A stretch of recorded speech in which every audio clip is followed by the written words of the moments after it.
आजकल की सड़कों का हाल बेहाल है। दरअसल सड़कों की जितनी ज्यादा मरम्मत की जाए शायद कम है, क्योंकि लीपापोती करना और सड़क पर भ्रष्टाचार करना ठेकेदारों की आदत बन चुकी है। यही कारण है कि अब पहले जैसे सड़क नहीं बन पा रही है और न ही सड़कों की तारीफ हो रही है। दरअसल ज्यादातर लोग यही चाहते हैं कि सड़क का काम दिखावे के लिए कर दिया जाए। बस इसी सोच की वजह से ठेकेदार भ्रष्टाचार में डूबे हुए हैं। इसमें अधिकारी भी शामिल हैं, जिनके इशारे पर सब होता है।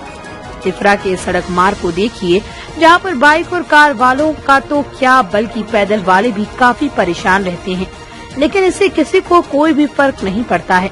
जाहिर है, जब आम जनता त्रस्त हो जाती है तो इसकी शिकायत जिले के अफसरों के पास करती है, लेकिन जब सुनवाई नहीं होती तो मीडिया का सहारा लेती है और उसके बाद खुलासा होता है कि कहां पर क्या गड़बड़ी होती है। होली को दृष्टिगत रखते हुए बिजली विभाग ने पावर कट की योजना बनाई, नहीं होगी बिजली गुल। शहर में जब भी कोई त्योहार आता है तो सबसे ज्यादा बिजली की दिक्कत होती है। मतलब बिजली नहीं रहेगी तो आपको पंखा, कूलर, टीवी और एसी तक की दिक्कत होगी।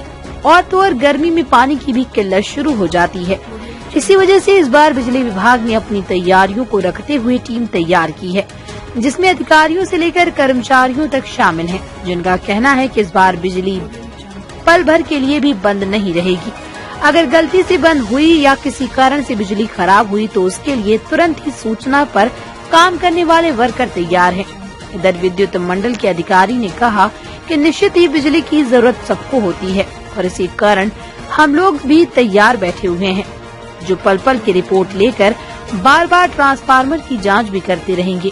चूँकि होली का त्योहार है और किसी की होली खराब न हो, इसके लिए खास ख्याल रखा गया है। जी सर, बताएंगे कि यहाँ काफी धूल धक्कड़ का सामना करना पड़ता है, किस तरीके से परेशानी होती है आप लोग? नहीं, यहाँ एक तो सबसे बड़ी चीज है कि पूरा ये लाइन है, यहाँ पे हमारे समाज कल्याण के तीनों दिव्यांग सेंटर है। रेल प्रेस में भी दिव्यांग कर्मचारी आते जाते हैं, हमारे खुद कर्मचारी दिव्यांग हैं और सामने तो स्कूल ही है, वहाँ भी ऑफलाइन क्लासेस चालू होंगी। कम से कम 150-200 बच्चे हैं और उसके बाद आगे का आश्रय धर्मशाला जो विकलांगों प्रशिक्षण केंद्र है। और यहाँ जो मंडी की गाड़ियां हैं लगातार साए दौड़ती रहती है, उनको ये ध्यान नहीं रहता यहाँ ऑफिस है, स्कूल है, कोई निकलेगा।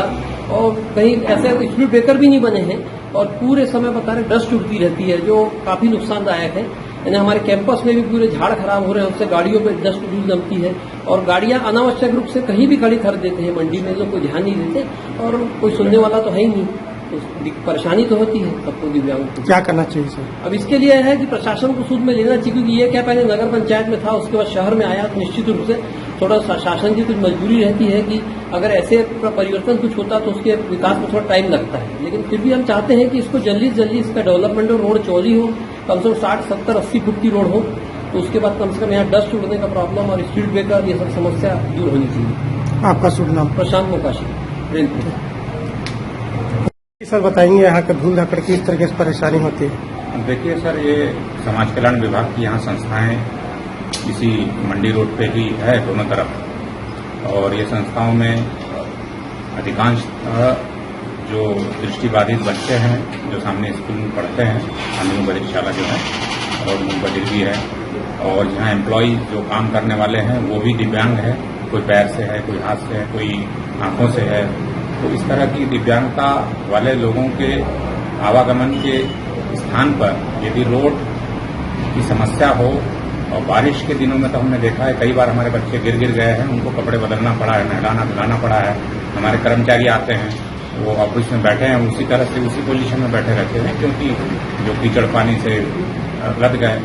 तो ये सब समस्याओं को यदि ध्यान रखे, जनहित में, हमारे दिव्यांगजनों के हित में थोड़ा शासन सोचेगी, ऐसी हम उम्मीद करते हैं। और रोड जल्दी से जल्दी बनाएं, और जैसा कि चौड़ीकरण भी यदि हो तो बहुत बेहतर होगा, क्योंकि गाड़ियों का जो यहाँ पे परिवहन जो है बहुत तेज है, बहुत ज्यादा होता है, तो क्रॉस करना, बच्चों को बार बार इधर से उधर जाना आना पड़ता है, इस ऑफिस से उस ऑफिस में बच्चे जाते हैं, ब्रेल प्रेस में आते हैं किताबें लेने, तो ये बहुत सारी समस्याएं तो है।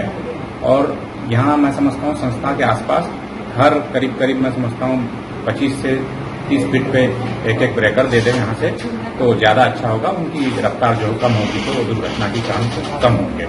आपका उम्मीद करता हूँ कि शासन जरूर ध्यान देगी, आपके माध्यम से, मीडिया के माध्यम से हम अपनी बात रख रहे हैं। आपका नाम?